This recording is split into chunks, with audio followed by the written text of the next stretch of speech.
Kaget dan terkejutnya Reja melihat Bian dan Ranti saat ini. Dengan begitu syok, Reja menanyakan ada hubungan apa Bian dengan Ranti. Sampai Bian pun menarik paksa dan menarik Ranti ke sebuah ATM.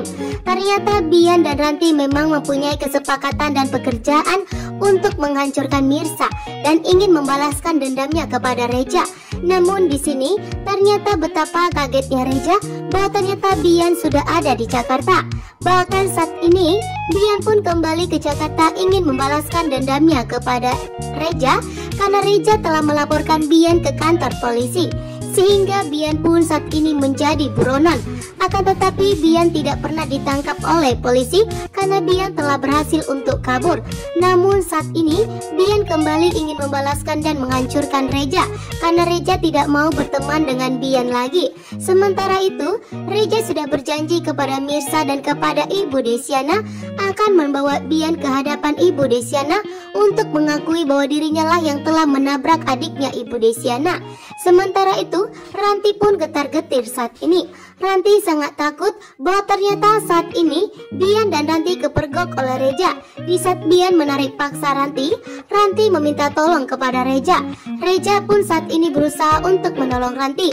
Namun ternyata yang telah menyekap Ranti adalah Bian.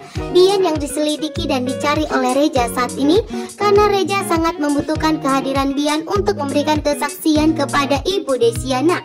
Jika tidak, Ibu Desiana tentunya bakalan marah besar kepada Reja karena tidak bisa tanggung jawab dengan omongannya yang ingin membuktikan kepada Ibu Desiana bahwa bukan Reja lah pelakunya yang telah menabrak dan mengakibatkan adiknya Ibu Desiana meninggal dunia. Sementara itu, di sini kejahatan Ranti akan semakin terbongkar. Dengan kejahatan inilah yang membuat Mirsa akan bisa dibebaskan dari semua tuduhan Ranti.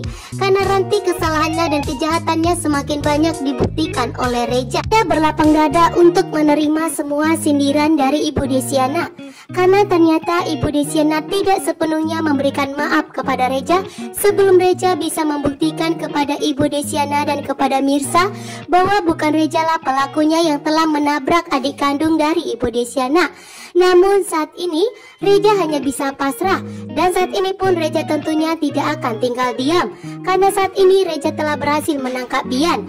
Reja bahkan telah melaporkan Bian ke kantor polisi agar Bian pun segera ditangkap karena Bianlah pelaku utamanya. Agar Ibu Desiana memberikan maaf kepada Reja, bahkan agar memberikan restu kepada Reja dan Mirsa. Di sini pun Reja tentunya tidak akan tinggal diam. Reja akan melakukan berbagai cara untuk mengumpulkan bukti yang kuat.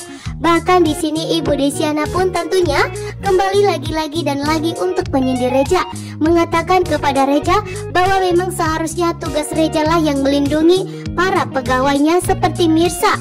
Bahkan saat ini ternyata Mirsa ancam di penjara. Sehingga di sini pun Ibu Desiana menegaskan kepada Reja bahwa memang seharusnya tugas Reja lah yang melindungi Mirsa karena Mirsa bekerja di perusahaannya Reja.